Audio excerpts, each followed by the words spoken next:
Good morning, everybody. Welcome to today's 1 Million by 1 Million Strategy Roundtable for Entrepreneurs. This is a public roundtable, and it is our 209th roundtable, actually. Maureen, I don't have my regular slides somehow to introduce 1M, 1N. So we are, looks like click on the third tab on the top, 320.14. Oh, I see. Okay, got it. Here we go. All right. Sorry about that. So, folks, those of you who are here today for the first time, we welcome you, and especially we welcome the Penvention semi-finalist teams that we are collaborating with on this roundtable. So 1 Million by 1 Million is the only global virtual incubator in the world. And our mission is to help 1 million entrepreneurs reach $1 million and beyond in annual revenue, build $1 trillion in global GDP and 10 million jobs. And, you know, sometimes I get this comment from people, oh, I want to do something much bigger. Of course, that's fine. But I have never heard of anybody reaching $1 billion in annual revenue without first reaching 1 million. And the reason we've chosen to position our own work in that 0 to 1 million phase is that it is one of the most difficult phases of entrepreneurship. It is the most difficult phase of entrepreneurship, and you know, there's entrepreneurs have a lot less access to resources and anything pretty much, whether it's mentoring resources, whether it's financial resources, whether it's any kind, you know, team. Everything is at the minimal, absolutely. So that's why, and there's a real gap in helping entrepreneurs navigate that phase, and that's why we are doing 1 Million by 1 Million so that we can help entrepreneurs navigate that phase. The recording of the event will be available on our YouTube channel as well as on the blog. If you are live on the show, please use hashtag 1M1M and join us on Twitter at 1M by 1M and at Sramana. Those are our two handles. Roundtable channel on YouTube is 1M1M Roundtable. That's where you will find this recording as well as other recordings after the session. Now, we are going to spend most of our time today, I think, going through 5 presenters, and so that may actually end up taking all the time that we have. But if we do have time, I will put the slide back up so that you can call in and chat as well. Okay, we're starting with John Bargantino from the Penvention contest. So Penvention had 21 semifinalists, and we are going to hear from 5 teams out of those 21 who are going to be presenting here today. So John, on to you. All right, thank you, Sramana. So I'm here to tell you about Aware. It's a product I've invented with my business partner to address head injuries in contact sports, particularly football. Next slide, please. So I'm John Bergantino. I'm the CEO. I've played football and coached for 13 years. My partner is Aman Shah. He's a mechanical engineer. He's played football through high school.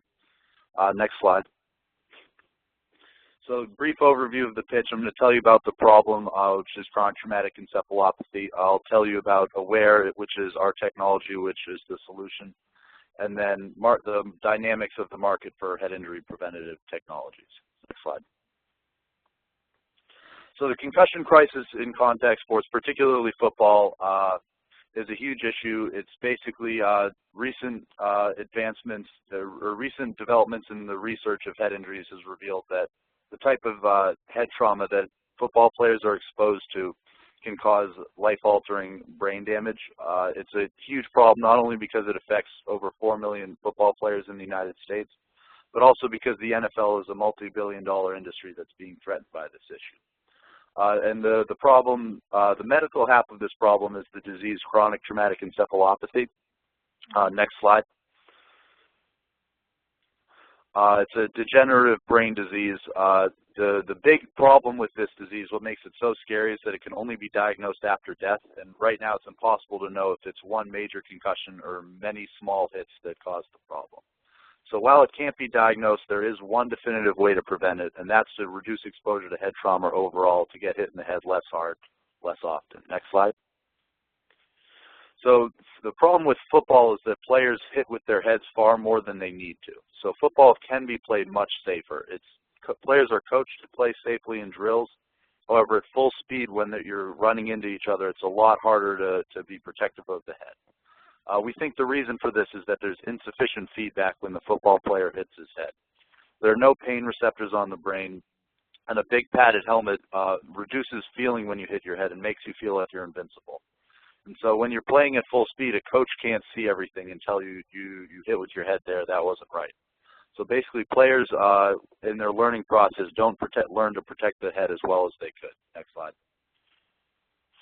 So our solution is a product we call Aware. Next slide. What it'll do is it'll provide real-time direct feedback to the player to help him control his head's acceleration and protect his brain. When the head accelerates, Aware will play a sound. Basically, the greater the acceleration of his head, the louder the sound will be. So as the player is worrying about blocking and tackling and performing in the game, in the back of his mind, he'll be working to minimize the sound by hitting with his shoulder pads and hands more so than his head, and flexing his neck more forcefully to brace for impact when he can't avoid hitting with his head. The result will be that players will control the acceleration of their heads better, will play better football, and will reduce their exposure to head trauma overall and make the game much safer. So the way it works is pretty simple. It's going to be worn over the ears under the helmet. An accelerometer will measure the acceleration of the head. And then a processor will use a novel and innovative algorithm we came up with to convert the magnitude of acceleration to a volume of sound. The way we've designed this feedback has been around concepts in behavior modification that we believe will create a type of feedback that will be very motivating and useful for the player in changing his behavior. Next slide. So a little bit about the market for this type of device. A solution to this problem is desperately needed. The products that are out there right now have huge design flaws, and Aware is positioned to be the dominant player in this market. Next slide. So basically a solution to this problem is very desperately needed. Any product that even takes a stab at solving this problem has gotten huge media attention and commercial acclaim. For example, the Reebok Checklight won an International Innovation and International CES Innovation Award. The Wall Street Journal named Brain Century Startup of the Year. Next slide. And the products that are out there are all pretty much diagnosis focused on trying to detect which concussions are to detect concussions, but the most recent research suggests that it's just impossible to know which hits are bad and which ones aren't. So these devices that detect big hits are hugely flawed in that respect. Next slide. The products for players and coaches are hugely impractical tools. Basically what they are is patches or caps that light up when an acceleration threshold is breached to try to identify a concussion. For one, it's impossible to know which hits are bad and which aren't. So that's a big problem. And then in addition to that, players just don't want to be taken out of the game. So devices that light up to identify a player to be taken out of the game is hugely undesirable, and a player basically wouldn't wear one and certainly wouldn't buy one for himself unless he was required to by his coach. And then for the coach, it's not a practical tool because he is then expected to check every player's lights after every play, which on top of his normal duties as a coach is just an unrealistic thing to expect. John, so far what I've heard, I want to kind of run something by you, whether I got this right, and it will also help the audience understand. It sounds like the competition is detecting concussions after the fact, whereas you are working on a product that prevents concussion or sends signals to the player to manage head injuries better or manage even their velocity better. Is that correct? That's correct. So I guess technically there aren't any devices out there that prevent yet. But the closest commercial substitutes would be identification and devices. Okay. So this is not a diagnostic product, it's a preventive product. Not at all. This is it's to address a disease that is at this point in time not diagnosable while the player is alive. This is really the first product to attempt prevention, which is part of why it will be so huge. So, okay. On to why we think that we are positioned to dominate. For one, this is the first product that will attempt to prevent rather than diagnose. And on top of that, this is the first tool that will be really marketed as a product that with the player in mind. Existing products, the ones I just told you about, are really more products for worried parents with little kids. This is a product that will be much more desirable to players. For one, because opponents can't see it. A light-up device makes it known to everyone on the field that a player is wearing one, and opponents may try to target that person to hit them in the head to get it lit up so they get taken off the field. This will be minimally intrusive, other than hearing a little bit of sound in your ear. It will not. No one's going to be taken out of the game. The behavioral changes are very minimal. And this is something that could be used by professionals, by college players, high school players who just want to improve their technique and be better. So that's our product. I'd love to hear what you think about it, and thank you for giving me this opportunity to pitch. It sounds very interesting, and it sounds like you're solving a real problem. And at a point where prevention is much better after the concussion. Obviously, there's a lot less to do with, but if you can prevent concussion, it's a good, excellent thing. And there's been a lot of discussion about this subject of football players getting, repeatedly and unnecessarily injured and creating long-term brain damage. So you will have, I think, you'll find a lot of support, I think, from the media and so forth. What is the strategy in terms of bringing this to market? Do you guys have a prototype? Is there something happening, or is this still at a concept stage? Sure. So we have we had made one prototype so far that measures acceleration and fits on the ears.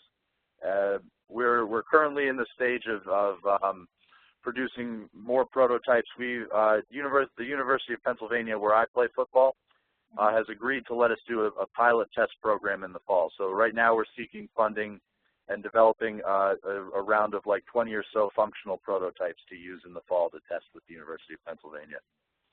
So this is the kind of product that can be crowdfunded, in my opinion. Yeah. I think you can raise Kickstarter or something there.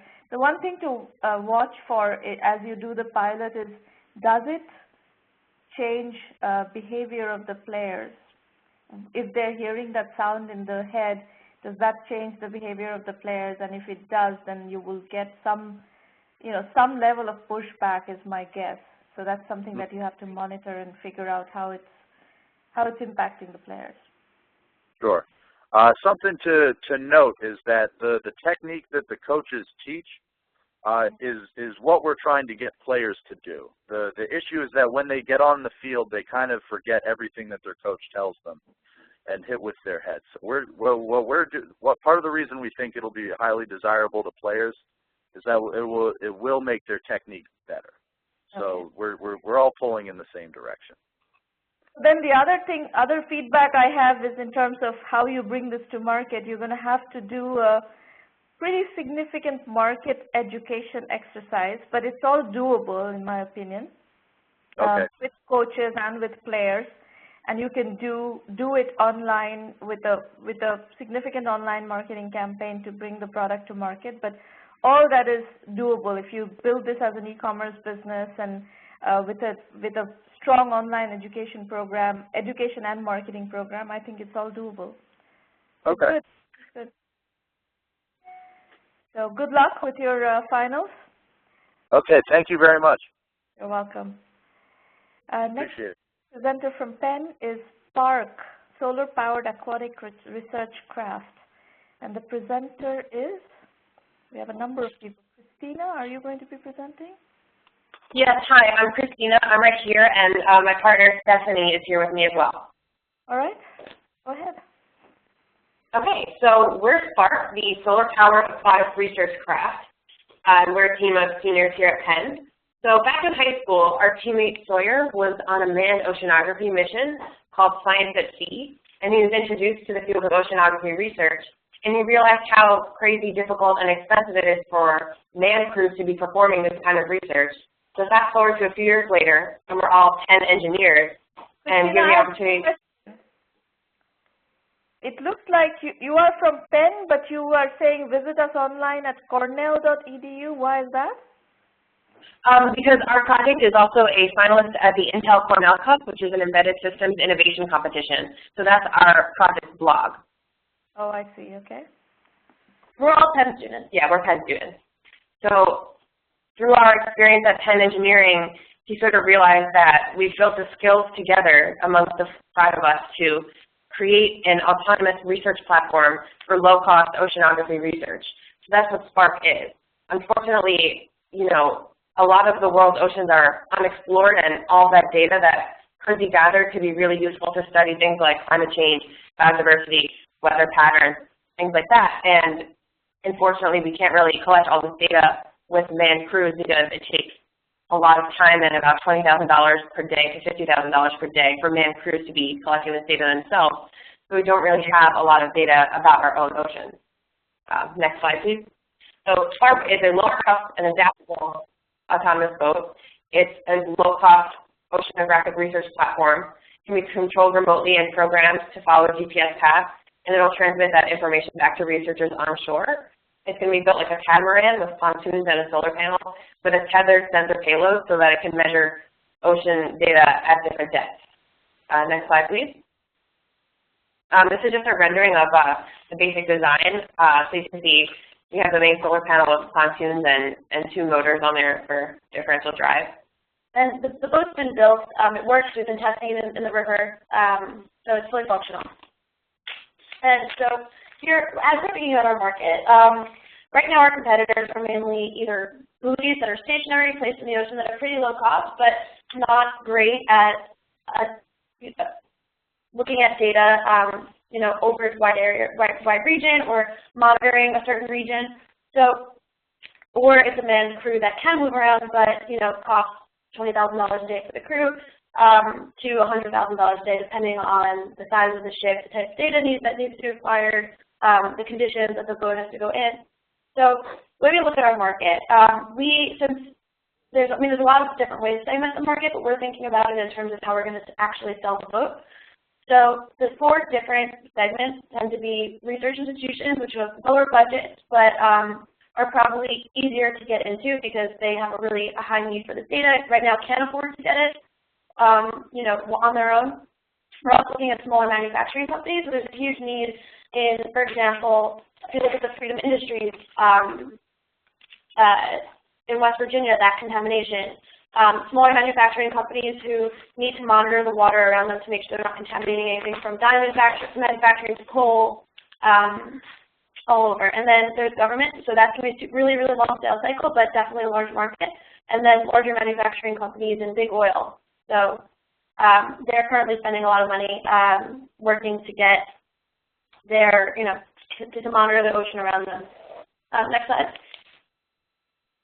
So as I mentioned already, there are different types of customers, from large oil, different energy companies. So for example, like the different ocean energy research companies that are out there trying to create businesses off that. It's kind of more smaller market. Oceanography institutions or research. There's also some search and rescue properties. And right now, this market in total is about $40 billion on annual ocean monitoring technology. So it's a huge market. 0.3% of the world's GDP is somehow based off the ocean. So we think there's a lot of movement and a lot of room to grow. Now, what percentage of this 40 billion is actually your market? This is a very top-down number, and you know, in our methodology, we don't really spend a lot of time worrying about top-down numbers. We really want you to go do a bottom-up TAM analysis. And have you done that? So that's actually one of our questions and something we're really working on. right now we are working on the technology, and we've been talking to customers left and right, trying to figure out where the best place to start is. But we're having a really hard time sizing the market because it is pretty obscure, and also, it's hard to, we're having a hard time figuring out what people are willing to pay for our product, who exactly it is without actually selling it, and we're still in development. So we're working on it. We're definitely something that we're trying to figure out as well. You will, I see this on your slide, once you have raised more capital, blah, blah, blah, you will not be able to raise capital without sizing the market, without presenting some sort of a TAM model. No, we understand. We're working on that now. We're still, right now, we're hesitant to say like an exact number because we're at the phase where we had to figure out if we could actually build this thing. And we spoke to customers to understand if there was actually a need. Now we're diving into conversations, trying to figure out what people are willing to pay for it, who exactly is willing to pay for it. But we're still pretty early with an exact number. Okay.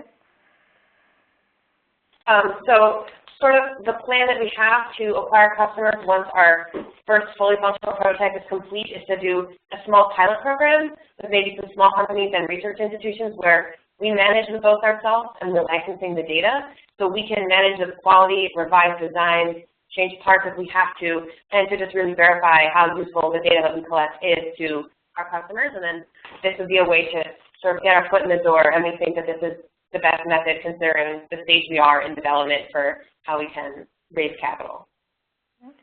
So our basic business model that we're thinking is that once we have many of these both manufactured and ready, there are a few different ways we can monetize it. So we can have a DIY, sort of the lowest cost of all, which is we're selling the platform, and the customer equips it with the sensors themselves. A ready-to-use one that's, we're selling the platform, but we've also completely equipped it with all the sensors on the sensor module that specific customer would need. And then a non-exclusive data license where we're managing the boat and sending it on missions, and we're just charging our customer for the access to the data. And then an exclusive data license, which would be the highest price point, where we're managing the boats ourselves, but the data can only go to one specific customer, so they have exclusive rights to that. Next slide, please. So right now we're trying to just figure out like harder numbers, and so actually the bottom up number. So right now, I guess a better idea would be right now the boat costs us about $10,000 to build, and we think we can sell them for about $50,000 compared to our competitors. Right now, our biggest competitor is Liquid Robotics. They charge $300,000 for a 6-month tour, but our boat's much more disposable and much more lightweight, so we think that's our competitive advantage. Right now, we're talking to as many people in the field as we can to figure out where we should start and what our price point should be, where we should be, what part of the market we should be attacking. So we've been talking to a wide range of different industry experts, from ocean roboticists at big oil companies to oceanographers, and just figure out where this boat makes sense, because we're finding the market's a lot bigger than we realized. We're not sure where to start or who to go after first. Next slide, please. So these are just our questions. Since we're a pretty heavy-duty robotics company, we're trying to figure out like when the best point, like how we should be interacting with our customers, when we should start trying to sell, when we should we're focusing on development, but at the same time, we're not ready to start selling. So we're having a hard time figuring out what people are actually willing to pay without them just people will say they're willing to give you something, but are they really willing to just to put down and invest in technology like this? So since it's such a long development cycle, we're kind of trying to figure that out. Let me answer those questions before you go on to the next ones.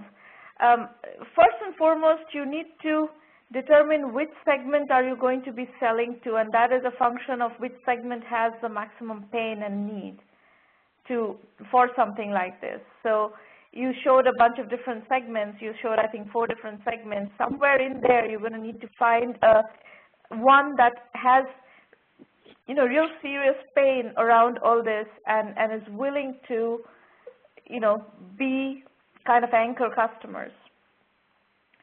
and you want to find a set of customers from that segment who can be your, customer advisory board, beta customers and so forth, and really work with you in developing the product. And that doesn't need to be a huge number, but you do need to, one, identify a segment that is significant enough, and two, find a set of customers from that segment who will give you feedback and who will act with you in the design process. Then comes the question of how, if the pain point is really significant, then you want to negotiate with them that they may be willing to give you an advance to build the products. And these are all validation points. As you have these conversations, these are all validation points that will get you to figure out, really, are they serious about being customers? Does that answer your question? Yeah, thank you. Okay. Yeah. No, continue, sorry. You have questions about capital, it seems. Well, yeah, so this started off as like a school research project, and we're really trying to turn it into a business now. And we think there is a market for it, but we had some funding from the school, and we don't think we're anywhere near, because we haven't validated the market, we haven't validated customers to really starting to raise money. But at the same time, it's a pretty labor, material intensive, expensive product to build. So we're not sure how to go about getting that capital to keep going. So one organization that I'm thinking about that you should go talk to is, I don't remember the name of the organization. You have to do a Google search and find the name of the organization, but it is the Google CEO, Eric Schmidt, and his wife, Wendy Schmidt, have an organization for ocean research. You probably know about this. They actually own a ship that is specifically customized for oceanography research. And their organization is completely focused on oceanography research. So it sounds like what you're trying to do is very aligned with their philosophy and their objectives. So that's a company that you should talk to. And they may give you seed financing, grants, whatever. Eric Schmidt does a lot of angel financing, and they have plenty of money. So that's one I would explore. Yeah, we've read about them, so that's something we'll definitely pursue now that you just recommended it. Thank you. All right. Okay. The next presenter, thank you, Christina. Thanks for your time. We're going to move to appendix technology. Oh no, this is appendix technology is your previous one. Our presentation. That's our last slide. All right. We just left it there. No worries. Hernan Gersten, if you could please unmute your line and tell us what you're doing. Yeah, hi. Can you hear me? Yes, we can hear you. Yeah, it's just the mute is an issue there in the WebEx, and my phone is working. Hi, Dean. Good morning to everybody. Thanks for giving us this opportunity. What is X-Miles, Hernan? So X-Miles helps airlines optimize their frequent flyer program. We do this by matching. I'll tell you something that I'm really pissed off about with frequent flyer programs is all these airlines are, I have British Airways frequent flyer miles coming out of my ears, and nothing can be translated into anything. They're useless. That's exactly what we are trying to solve. That's exactly the point. So all years. Let me just move away from the presentation for a while. So basically, there are people like you that you have miles, but you find it really, really hard to redeem miles. Right. Why? Because you are the type of person who wants to travel on weekends, on holidays, on Christmas. You want the good days. Not necessarily.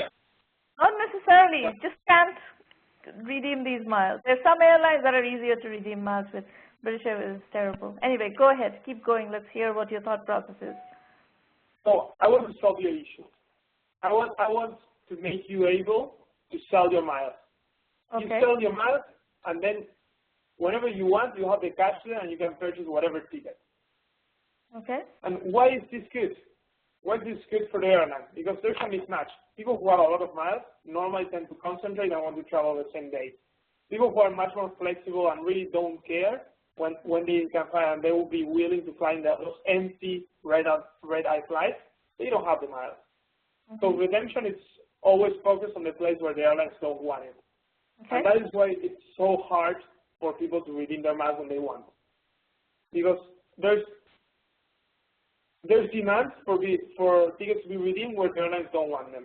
And there's no demand for redemption on the flights that they want. Okay. So you can put your miles on sale, the airline, into a website. The airline will tell me, hey, I want to foster redemption in flights with these characteristics. So then I'll allow the buyers of the miles, the people who are searching for tickets, to go online, find a ticket, and if the ticket is on those flights, they will be able to actually purchase the ticket instead of using cash, using your miles. Okay. They purchase those miles, they redeem that ticket, and I will transfer the money to you. And is this authorized by the airlines? Do the airlines allow you to do something like this? So right now we're working with the airlines. We're talking to the whole structure of LAN airlines. We have been talking to CEO, board people at different airlines. And right now the terms and conditions say it's not allowed. We're trying to create a partnership, basically, because they will be managing in which flights we allow this. So they will be actually the ones who control all these transactions. So the only barrier is that they need to change some text in their terms and conditions. Legally, it's fine. There are no legal issues. It will only be the airline giving us the okay. As soon as the airline partner with that, this is no issue. And what about technically? How would this work technically? Are there issues technically, and what changes need to happen to make this happen technically? Okay, that's a great question. So basically, what's going on is like there's a lot of information right now. All the information is there. It's in different databases, so you know how many miles are required, what's the price of the ticket, how much miles do you have. All that is information that's standing on the airline's databases. We could connect there through an API, through an API connection. It wouldn't be that hard as long as we have the okay from them. And we also have we already designed the algorithm that prices the miles. And the algorithm right now using data that I just collected manually gives us a price for each mile between 1 and 2 cents. Normally it's like 1.5 cents, which is a price that people want to use. So, Hernan, here's my concern about this idea. It is very good from my point of view. You know, as a consumer, as someone sitting with a lot of excess miles, unable to redeem, this is very attractive for me as a value proposition, as a pain point and everything. However, it seems to me that the airlines actually like the fact that people cannot redeem their miles. Can you please move a couple of slides further? I want a little more. A little more. One more. One more. One more. One more. This one. We talked to the CEO of one airline about this. This is not the only CEO. I talked to other airlines like the VP of our program, but this is very interesting. We both work at LAN Airlines for a couple of years. Then I specialized in airlines at McKinsey. And I've been doing a lot of research, and I was responsible for actually doing the pricing and revenue management at one airline. This CEO is the recommender for me at my MBA, and I know him very well, and we have been discussing and working on this idea together. And there's a myth that airlines like the miles to be expired. Why? There are a couple of reasons. First, the program generates a lot of money. So to generate money, you generate those money by selling the miles to bank and credit cards. The only way to do that is miles need to be valuable. And how do you make miles valuable? By making redemption easier. Right now, redemption is above 80%. So most of the miles are redeemed. And why is that? First, they are allowing smaller prices. Every time, like now, you get subscriptions for stuff. Second, or products. Second, they are taking out the expiration dates. If you look at Delta took them out, and there are many airlines planning to do that. So right now, that's not a concern. I see. Okay. I would like you to go talk to British Airways. Okay, so that's good. That's something great that you're mentioning. That's something that we have been discussing internally in the team. Like, because you know, I've actually stopped flying British Airways because the miles are useless. Okay, I need that quote. Do you mind if I quote you when I talk to some of the airlines? I don't mind at all. I'm really pissed off with British Airways right now. Okay, so, and it's great that you mentioned that, because as you can imagine, there are like very different levels of sophistication in airlines right now. Mm-hmm. And as you can imagine, legacy carriers like British Airways, American Airlines, Iberia, lie behind. And those are not the partners that we want at the beginning. We need very sophisticated airlines who know how to do their capacity management.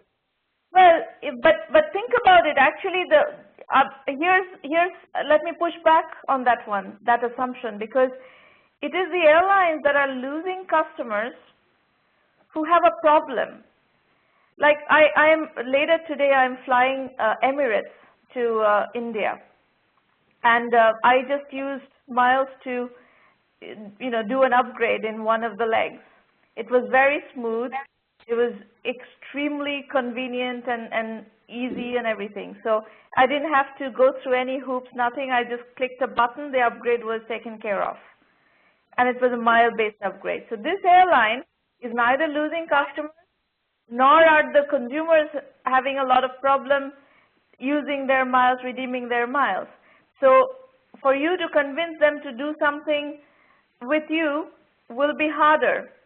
It is the airlines that are having difficulty managing their frequent flyer miles and their customers getting pissed off. That's where you'll get more traction, in my opinion. Because anytime you're trying to bring a new product or a solution to market, you need to kind of get in there, get into that customer because they're having some problems and you have a solution to that problem. Yes, we agree. And actually, we believe that we can be a solution for British Airways too. Yeah, so it is the less sophisticated airlines who are managing their frequent flyer programs poorly are the ones that are more likely to be, better prospects for you. That is totally right. We agree with that. But on the other hand, they have technical issues that we cannot connect our database with that. Right. So it will be. That's why we are trying to aim at first to the airlines that are having like a great revenue management team and system. Yeah. And the thing is, like, right now we're having a lot of traction with LAN and Aeromexico. So maybe I talked yesterday with the director of the board from Aeromexico. I presented the idea, and he was like, "Okay, when do you fly to Mexico with me?" This is the kind of like traction I've been getting, and that's great. I mean, I don't think I don't think those airlines will actually understand what they're still running Toyotas from 1990 on their system. They don't see these problems yet. They haven't figured it out. And these people who are more advanced, they really know what the marginal benefit of allocating the passengers better. Okay, so I think that's fine. You decide where you want to, which airlines are more amenable to your solution. That's fine. What is the business model here? That's a great question. So what we do is like we'll charge airlines for the platform. We'll charge a service fee, yearly fee. Plus we'll charge a commission for the people who sell the miles. We'll charge a 5% on each sale of miles. Like that's the typical fee that you'll pay in eBay, so that's very normal for sellers. And for the airline, also you're taking money off the consumer there. The airline is paying for the platform, but the consumer is paying the commission for the sale. Yeah, that's right. Okay. And the idea is that the airline is cost neutral. Actually, that they make money because they will be charging a commission to the people who purchase a ticket using those miles. So they will get an issuing fee. So with that issue fee, they will be able to pay for our fee. So I don't create any additional cost to them. So it seems you told me that 20% of the miles do get redeemed 80% of the miles do get redeemed annually anyway.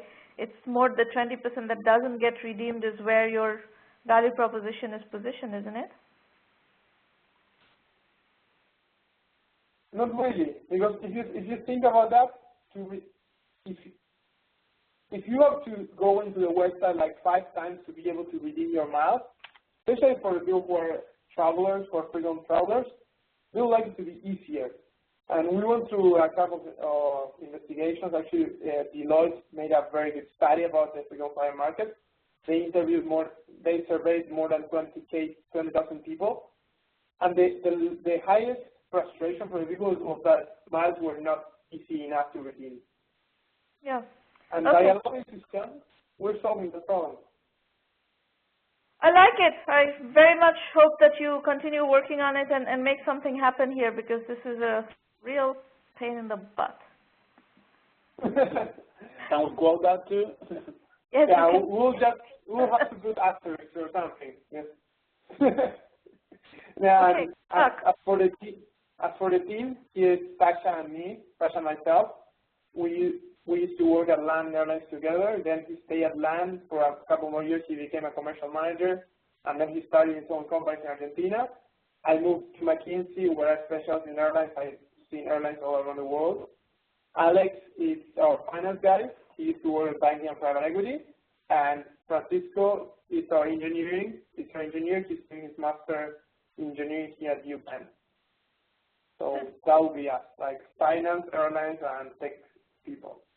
All right. Well, good luck with the finals. But more than that, I think this is a company that you should build out. Thank you very much. I will call that, and in case I need help, I will contact you to make that true. Okay. Right. The last presenter from the Penvention contest is Mana?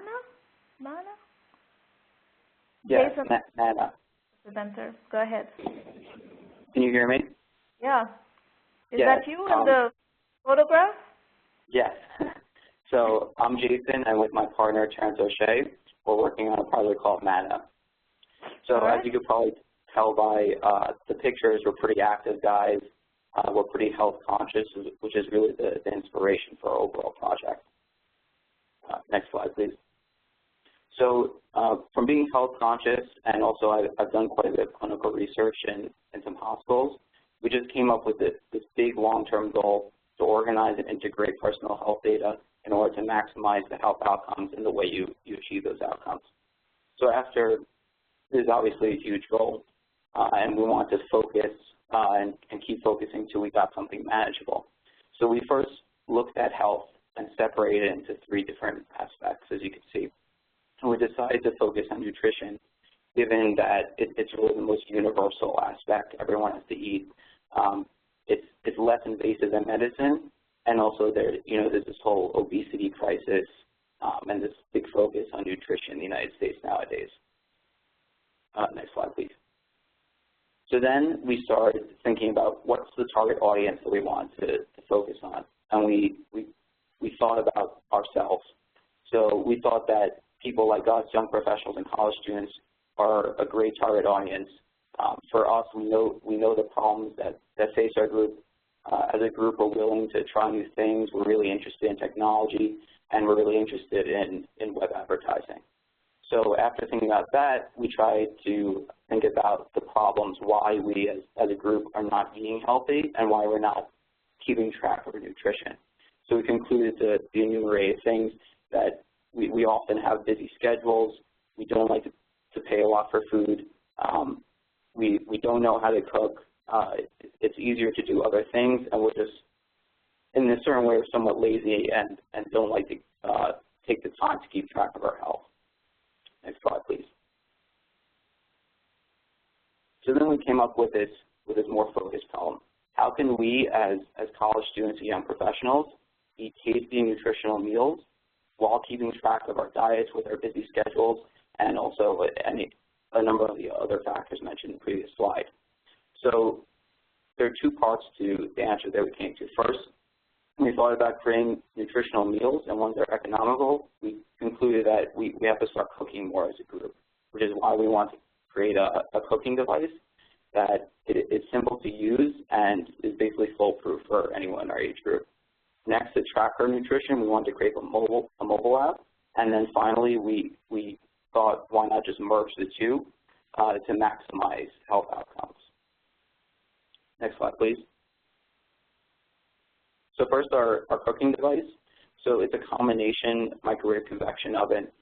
So you have the speed of a microwave, but also a better taste because it tastes like coming from an oven. You have the option to cook the food the way that you like and given the amount of time you have. So we envision a user coming up to this device, maybe swiping your finger for fingerprint recognition. The device automatically knows you as a user. You scan the UPC on a food item, or you search through it through a catalog. You select how much time you have. Maybe you're in between classes or lunch break at work, or you choose your own preferences. The food is perfectly cooked without thinking about it, and the meal you just had is stored. And as you can see, there are a number of different features that we're currently considering. There are a couple of questions here. One is, how does the device know what is being cooked in terms of what food it is and all that? Do you have to enter that? Sure. So if you purchase something with a UPC code, it will just scan it, and then it will recognize the food item itself and will maintain a catalog of a number of different food items associated with those UPC codes. If it doesn't have a UPC code, let's say you're just cooking chicken or bread, whatever food item you have, you would just search it either by typing in or possibly a microphone would be on the device to speak it. There will also be a weight sensor when you place the food inside the device so that it knows the mass, and then we can calculate the proper cooking time based upon your personal. I have one piece of advice for you here. Yeah. Unlike you, I actually am very used to cooking, and I like to cook. I would like you to learn to cook and understand the process of cooking. Oh, I cook all the time, actually. You cook all the time, okay. So, yeah. So then you understand what I'm worried about is that if you are actually cooking something that is not pre-prepared, if you're taking something that is pre-prepared with all the UPC code containing all the information that you're looking for, that's actually straightforward. But if you're actually positioning this device as something that is cooking, with ingredients that are randomly put together, and just an example, you said chicken, fine, chicken is easy. But then what about all the, other stuff that are going around it, whether it's shallots or garlic or cream, everything then has to be inserted into the system, right, individually, discretely. Yeah, so something we've thought about that. So part of the application is providing recipes. So if you choose a recipe, or in the case of chicken, let's say your recipe is chicken with, as you said, shallots and some type of sauce, then you could input that particular dish, or yes, you could input the individual items, but it would be at your discretion what items you choose. So I do understand your concern. I definitely need to think about that, but because I just don't see how I just don't think I will use this just because, and not that you're targeting it for my demographic, you're targeting for a different demographic, but I think the process of cooking is a lot more organic and improvisational, it's just kind of like sounds like a pain to have to insert every single ingredient into this process. Now the second concern I have here is that you have it sounds like your bill of materials for this device is fairly significant. What is the price point that you would be able to bring this to market at? So we think that we'd like to bring this product to market at about $300 per unit. We've looked at the purchasing of the individual components to make even just one prototype, and it is definitely within that frame to make that. It would probably be on the magnitude of $100 to $200 to make just one individual device with purchasing the items at consumer prices. Okay. So next we want to work on a mobile app. So we looked at current apps that are currently available, and we were kind of upset with the way that they're radically organized. So we want something that is very simple to use, but also very effective. It will sync to any of the meal data that you have from a device. You can also quickly add outside meal data. Possibly, we make partnerships with restaurants. You can type in the restaurant that you're at and the meal you had, and it will automatically input nutrition data. Also, it will give you recipes, and based upon the food and the meals that you consume, it can give you health and meal recommendations, which generate advertising space for this application. So something we also were thinking about constantly when thinking about this app is the expandability. So it would be, we would hope to expand this to include other aspects of health data like fitness and medical data eventually. Yeah. Again, my advice there would be to keep things simple. It's hard enough to bring one product to market, and if you try to complicate matters with now having to sell advertising and all this stuff, it'll just complicate your lives vastly. And I would say in the first 2, 3, maybe even 4 years of your existence, you probably don't want to take stuff like that on. Once you get, then you can, but not in the beginning. Yeah, a lot of these are more longer term things we'd like to start, as you said, at the very basic, simple level of use. Mm-hmm. So in alignment with our idea to focus on people in our age group, we want to create a strong media presence. We look at a number of other consumer products that people in our age group are interested in, and we find that a lot of them have really engaging and quick and blunt advertisements associated with them. So we want to work on that. We also want to work on the back-to-school hype for college students and make partnerships with colleges to promote purchasing this device as a way to maintain health and also cook while you're in college. So also we're considering a lot of different things like crowdfunding, doing Kickstarter for this, and also beta testing, in which we select universities and have lotteries for students to obtain a free device and act as a representative at his or her university to promote this device. So the first flaw I see in this thought process is that advertising costs money. Yes. And you have to bring a product to market. You kind of have to assume that you will have little or no money, and you're going to have to figure out how to acquire customers without having to pay a lot for customer acquisition. So my advice would be to take that advertising thought process out of the picture for the beginning and see how you can acquire customers without having to pay big dollars to place advertisements. Mm-hmm. Well, we were significantly considering more free aspects of internet media, creating really engaging YouTube videos that don't cost a lot, but are just very engaging, often have a lot of comedy in them to promote the product to people of our group. Yes, that's fine. So you need to come up with guerrilla marketing techniques that would help you acquire customers to get this thing off the ground. All right, interesting idea. I have no idea whether it will work or not, but you wouldn't know either until you actually test some stuff. So doing market analysis is it's interesting because there aren't a lot of things exactly like it.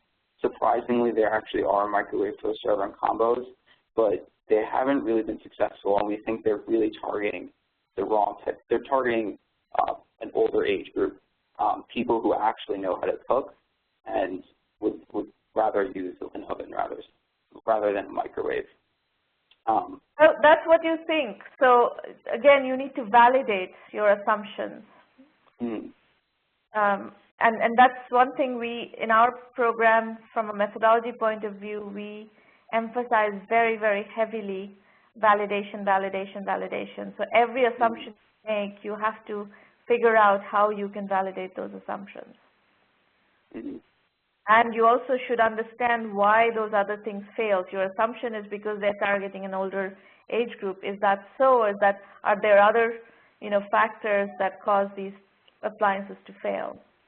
Yeah, there are a lot of design errors that we've looked into. But yeah, so you need to understand all of that stuff pretty. Yeah. So this is just a very broad overview of what we're looking at moving forward. We do know that each of the technological components, like combining a microwave and a toaster oven, is possible. The control programming for adjusting things is possible, and obviously all the software aspects are possible. It just needs to be. We're in the design phase right now. We need to actually start making prototypes and moving forward with it. All right.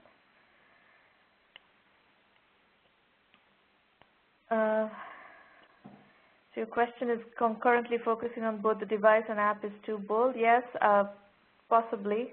If you need the app for the device to be successful, that's one thing. If you're trying to actually make the app a major, piece in terms of advertising and on that, that's going to not be viable in the short term. You can, the app is as an extension of the device is fine, but app as an independent, independently functional entity is going to be hard to do if you try to do both. How can you better develop the urgency that people can increase their health by tracking what they eat? You're going to have to go into psychographic segments that already are in that mode. So instead of educating the market to behave a certain way, it's always easier to sell products to a market who are already in that mode of thought process, in that mental model, so to speak. So you have to really segment in your customer acquisition strategy, go-to-market strategy, everything needs to be aligned accordingly. So you think we should more attempt to align ourselves with an existing line than create one ourselves? Yeah, you need to find a segment that is ready to buy as opposed to having to create market demand for something. So you need to go to a health nut segment, basically, young health nut segment. Young health nut who doesn't know how to cook, that's probably your sweet spot. It's going to be a rarity to find, actually. But yeah, but think about it. Think about those factors and then dig around to see where they're hanging out. Online, I mean, all this is going to happen online. You guys will have to bring all your products to market using e-commerce methodologies. Mm-hmm. And there are very, very, well understood e-commerce methodologies out there. We do a lot of business in e-commerce and teach all that methodology. So that's, that methodology is well understood, and you're just going to need to learn those methodologies. Okay, good. Good luck with your final presentations and see what happens. Thank you. Maureen, I don't think Camilo is here. Is he here?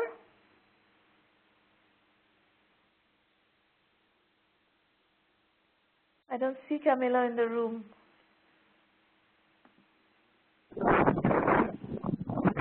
Arno. Okay. Hello? Yes? All right, this is Camilo. How are you today? Oh, you're there. Okay, fabulous. I am. Unfortunately, I wasn't 100% sure that I was going to be presenting. I didn't put together a slide. I'm actually on the road onto a pretty exciting sales call. I thought today was more. I was just kind of listening in. I could explain my business and kind of tell you what we do and possibly present some other time. Oh, I see. Maureen is telling me this is a different Camilo, if you can believe it. This is hilarious, actually, absolutely hilarious. Oh. So we have slides from Camilo Fernandez from Medellin, Colombia. And you are nice. also a Camilo. Who are you? I'm Camilo. I'm actually from Bogota, Colombia, so that's pretty cool. All right. Okay. Well, so then hang on for a second. Okay, actually go ahead. Why don't you, since you have called in, why don't you go ahead with your questions and we'll just go to Q&A for a bit, then we'll go do the one-on-one insights and come back to Q&A. We do have some time for Q&A. Go ahead, Camilo. Oh, hello. Give me 1 second. I lost you for a second. I'm sorry. Okay. No, what our company does is I am the president of a Better Bag Benefit Corporation. And when I say benefit corporation, we focus on the triple bottom line, people, planet, profit. And our company makes 100% compostable trash bags, shopping bags, and film. Okay. So anything that our markets are fairly wide open. We target universities, communities, grocery stores, restaurants, essentially anyone who's handing out a shopping bag. Our bags themselves are not petroleum based. They're made out of non-GMO corn, and they look and feel like plastic, but they're not out of petroleum. So what happens to them is when they go to a composting facility, they will completely decompose. Average, depending on how well maintained the composting facility, is 6 to 8 weeks. We are in business now. We are generating revenue. Very exciting, actually. This year we're expected to grow exponentially, which kind of leads to my first question. And we're just keeping it all together. We're still a small team. We're in the process of raising capital right now. It will be a little bit under a Series A, and trying to understand how do we continue to develop the markets we're in. You know, some of our larger, if you come through Chicago, 60 to 70% of both airports, Midway and O'Hare, are distributing our bags. As an exciting part about it, it's branded with our company. Okay. So we're preparing for that, and there's a lot of legislation that's going across the country that's putting together ordinances to eliminate plastic bags, and we're the perfect environmental solution to it. So what is your question? So with the sales, on the sales cycle and how to market, what is the ideal sales strategy I should take if I want to focus on one city? Should I focus on getting outside sales team to develop and home the city, or should I be focused more on a inside sales e-commerce platform and strategic alliances? It depends on what is the target audience and how you want to go to market. You could go directly to the consumer by selling e-commerce. That's a very doable strategy. And actually, you could do both. You could do that, and you could also have a small inside sales selling into large grocery stores and so forth, where garbage bags are sold, and do the B2B wholesale deals with an inside sales channel.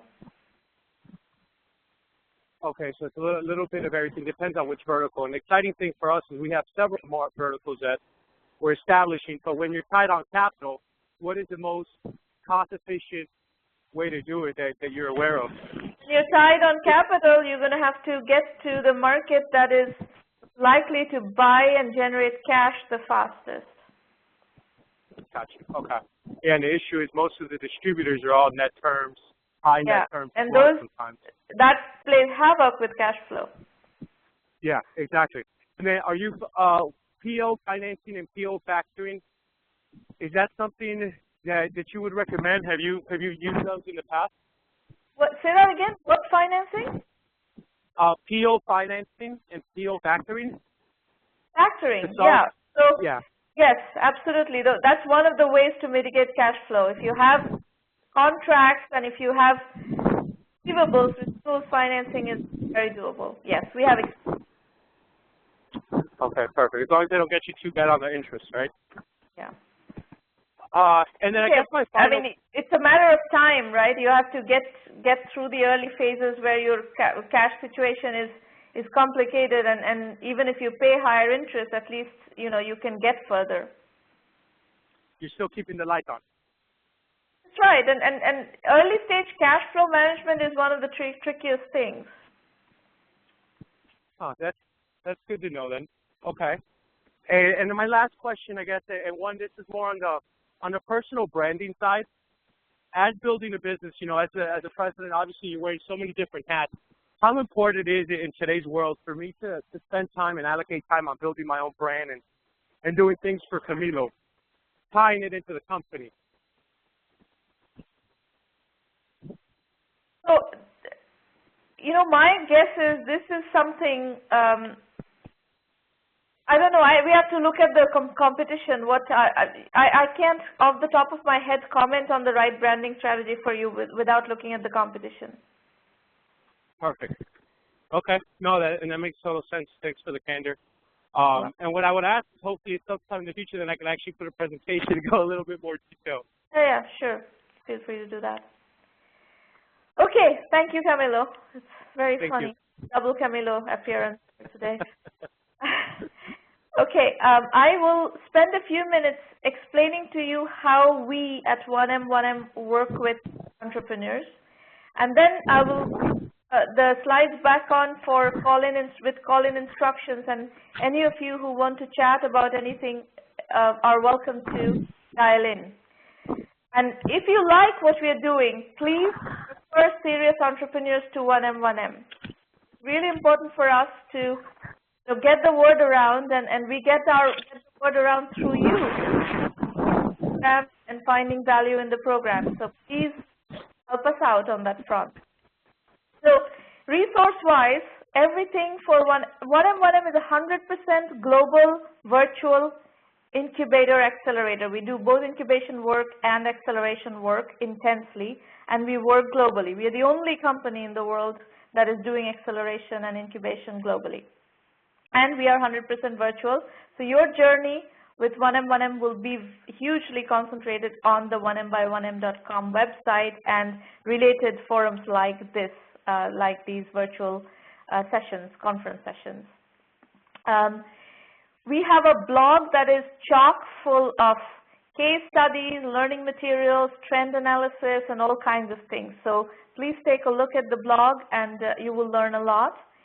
And then we also have the Entrepreneur Journeys book series, which is a set of synthesized information about various aspects of entrepreneurship that you need to learn. So all these books are available on Kindle as electronic books, and the first 4 are also available as physical books on Amazon. This is what the website looks like, by the way. And you have lots of videos. These are FAQ videos on the website that will answer your questions on, how to use the 1M program. What we do, we help you raise funding. How do we help you raise funding? How do we help you, address all these challenges that you're facing? Like we were just discussing, cash flow, early stage cash flow is an incredibly complex, journey, and how we navigate that, how we mitigate that. We have all sorts of partners all over the place that we work with, and in fact, even in receivables financing, there is a company that we work with that will give you receivables financing, because again, early stage ventures have difficulty getting getting qualified for receivables financing. So there's all sorts of issues there. Now, these free roundtables happen every week. So you are most welcome to continue to use them. They have been around for a while, and a lot of people have been using them. Just go to the website, free public roundtable page has all the registration information. You can register to pitch or to attend, and then you'll hear from Maureen with your instructions. Beyond that, we have the premium program, which is a $1,000 annual membership fee, against which we deliver extensive methodology guidance of how to put one foot before the other in building a company.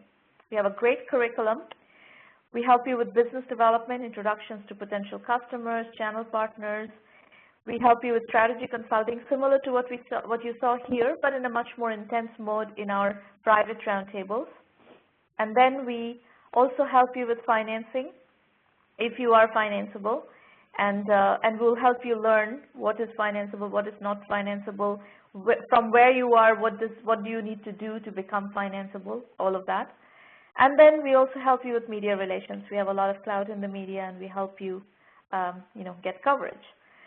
So if you go to the website, there's a $1 Million Club where you will meet some of the, companies in the program that are in the $1 Million Club.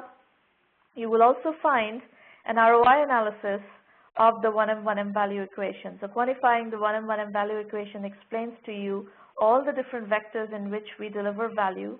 And for a $1,000 annual membership fee, you get $375,000 plus 5 to 10% equity worth of value through this program.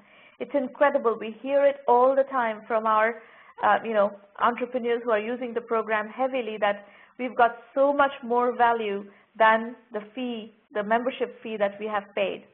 So we know this from our members, people who are using it, that we are delivering a tremendous amount of value and not taking very much. We are not taking, it's not expensive equity-wise, it's not expensive cash-wise. However, you get a tremendous, support system to navigate your entrepreneurial journey on a, step-by-step, one foot before the other mode. We're very, very entrepreneur-friendly.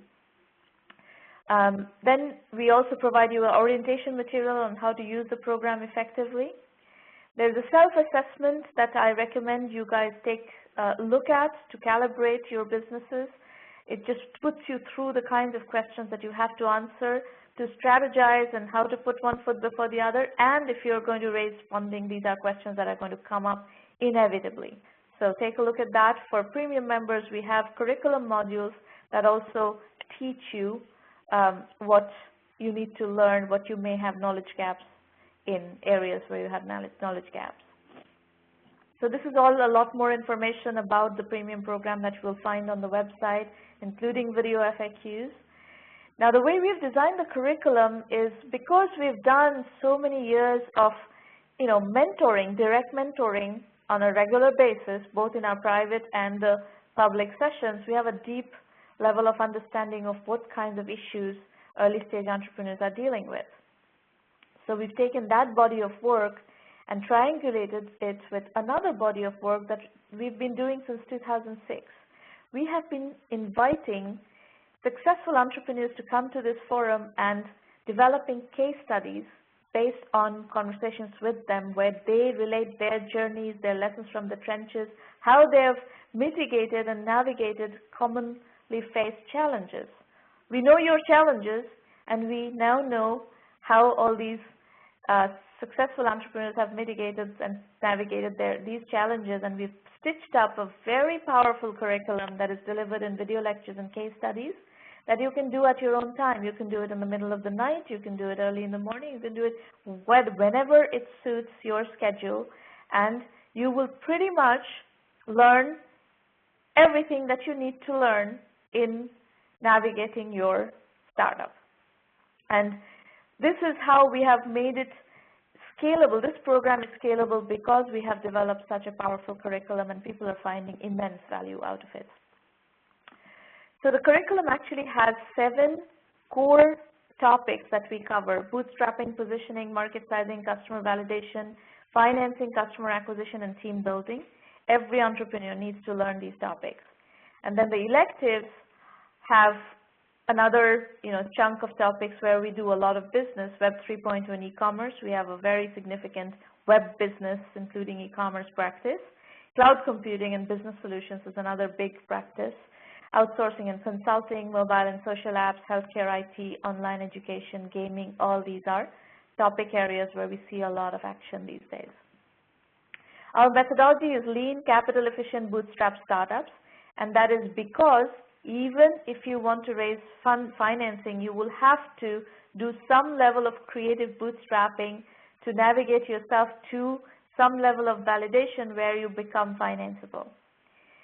And then we also work with a lot of companies that are not necessarily financeable because they're working on smaller niche opportunities, and we are okay with that as well. In those cases, most of the time you will have to use bootstrapping all the way, not just until financing, but you may be able to access bank financing, receivables financing, many other types of financing, and we work with all of those modes of financing. Now, as I said, we work with the media quite a lot. We have a lot of clout in the media, and we are able to use that clout and give our portfolio companies huge amounts of coverage. So if you go to the press page and go under there is coverage of 1M1M premium members, you will see we have generated a tremendous amount of coverage for our companies. We also give you access to our social media channels, which is significant.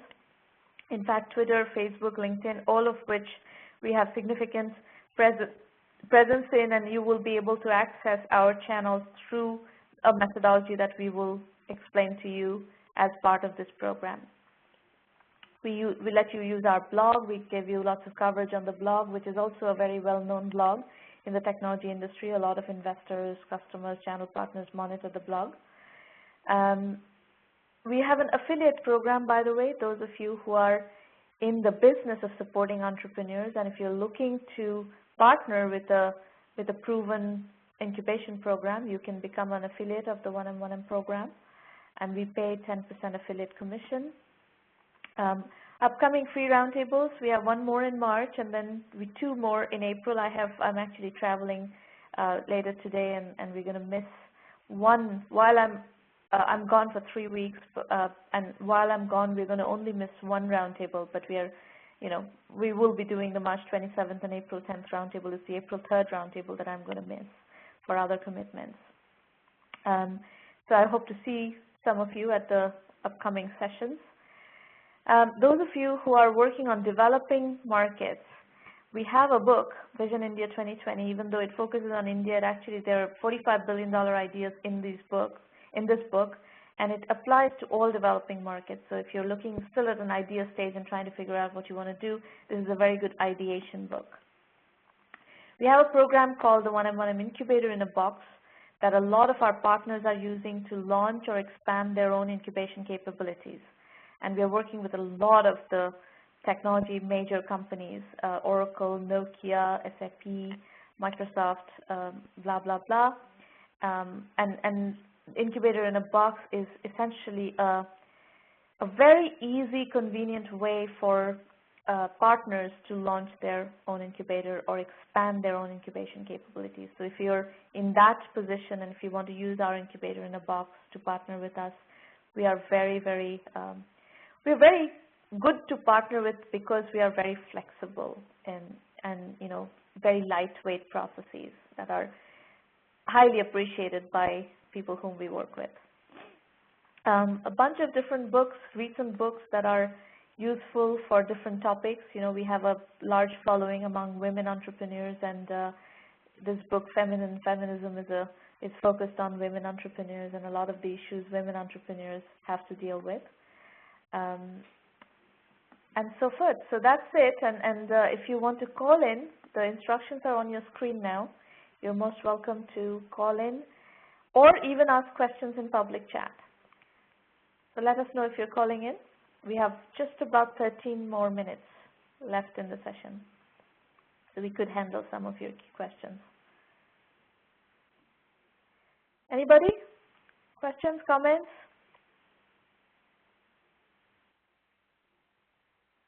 Ari Eisenstadt is calling in, okay? Anybody else calling in or asking questions in public chat? So folks, make sure you program or turn your send to in the public chat to all participants so that you can talk to everybody in the room as opposed to sending either me or Maureen private messages.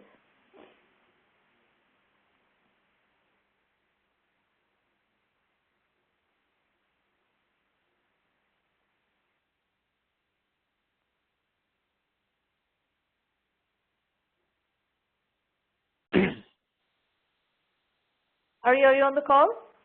I am. How's it going? Good. Go ahead. Oh, so I got to talk to Irina last week and just really enjoyed this this roundtable. I wanted to talk to you some more about Dream Ventures, and I think that the people that pitched today are really our target demographic, young college students with great ideas in the concept stage. So I would love to talk to you more about getting involved and how we can help bring entrepreneurs to the roundtables and how we can help the entrepreneurs that are looking to get involved with 1 million by 1 million. So I imagine Irina has, by the way folks, Irina Patterson, whom Ari is referring to, is the 1 million by 1 million team member who will be working with you if you have questions about 1M1M. So Maureen, I don't see Irina in the room. Could you please put her phone number, Skype ID, and email ID into the public chat so that anybody who needs to talk to someone from the 1M1M team, you should contact Irina Patterson. So Ari, I imagine Irina has told you, given you information about both the Incubator in a Box as well as the affiliate program. As far as bringing people to the roundtables, you can just ask them to sign up at the website. That's very simple, very easy to do, and they will, have a slot to pitch.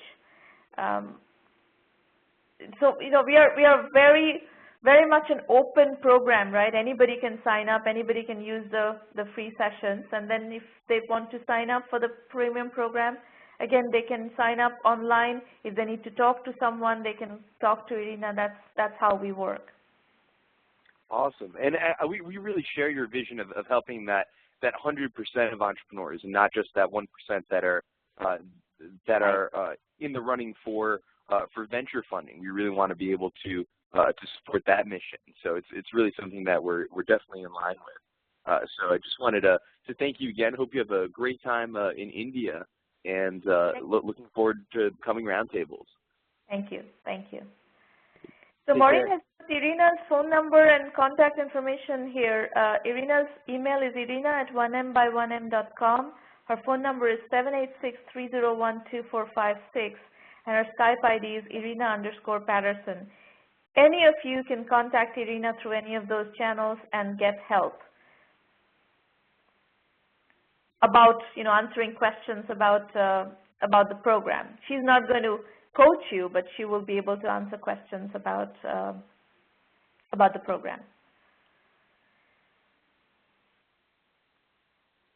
Anybody else? Any other questions, comments before we adjourn for the day, or for this week, actually?